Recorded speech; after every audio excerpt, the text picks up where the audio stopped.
The Apothecary Diaries really makes me sad sometimes, especially when it comes to love a lot of the background with some of these characters. Some having like rough backgrounds, like Lakan, which we as which we know the first season ending, and just like his struggles. But then I also love him so much because one, he's good looking. Two, he has like his strategist background, and as well as his loving side with his daughter, which I think everyone loves. And there's the youngest concubine, Li Shu, who has it really rough with her mother and the attachments with like her not being around, and as well as like the bullying that happens within the imperial harem, and as well as like the recent thing that happened when season 2 ended.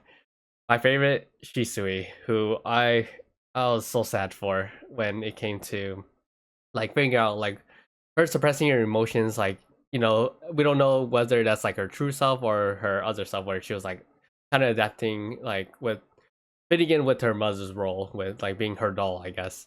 And seeing that her being expressive too is like, I kind of like to see that like that's how her she gets to, that's her true self, to me at least. And just seeing how she has to, being in that position where she is, she has to really follow along with what she can do with her position and power. I love the art style when it comes to the eyes too, and just how like seeing that moment with Shisui too, when it comes to like the ghost stories, you see that they have a lot. You can see like a bit of hints with Shisui in her eyes at the time too.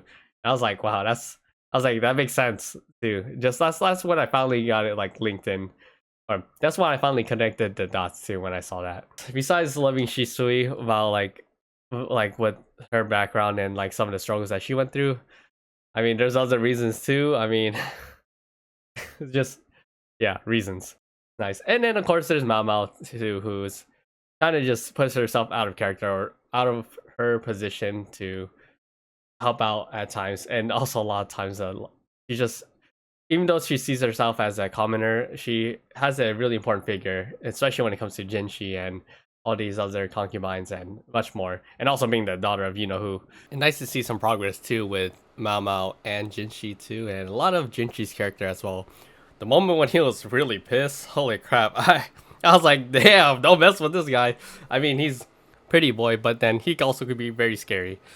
And it's funny how in this anime they have their funny ways of saying things, at least Chinese sayings, such as like deflowering is like a very nice way to put it when it comes to like losing your virginity, and then as well as like Feifa, which is their version of firearm, applying their gunpowder with weapons. And so I mean that's like one of the cool things, and that's one of the cool things about Apothecary Diaries is that one is like the mystery when you're us as watching, at least for me when watching it, they leave clues and then figuring out like the mystery behind it, and as well as like learning a bit of the scientific things, scientific methods with how they try to solve things, or why are things the way they are, and going reverse engineering it afterwards.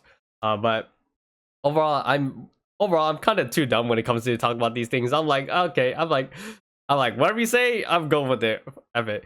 And one of the confusing things is also like the family tree too. And when they talk about the family tree, I'm like totally lost. And I'll probably just look into a fandom and like try to figure out like how this family tree works and how the political power works in here. And just I also try to avoid.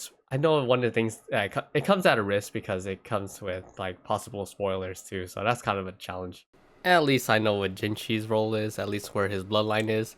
But the struggles I have is like following along with Shisui's sister. Yeah, she's in a unique position, and it kind of sucks because of how things have worked out, and that's why like Shisui's blood mother, she's so messed up to her.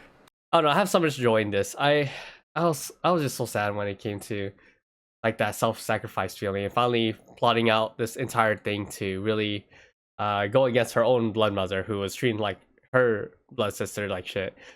So I can see why like this is all like coming into play. So I don't know. I really enjoy it. I just wanted to share my thoughts, like a little bit of it. I mean, when it comes to the plot, those that actually watch the series, I bet they have much more enjoyment out of just knowing much more about the family trees, and just like I don't know. I'm just done with about this. But anyway, I just wanted to share that. Love the soundtrack of the anime. Love Mama's cute moments as always, and sharing a little bit of the few mysteries such as like Jinshi's character. I enjoy this anime much more, and season 3 is coming out, so that's exciting. probably know much more when that time comes, when it comes to like how this all comes into play with the plot and the characters. So anyway, that's pretty much it. So see you next time.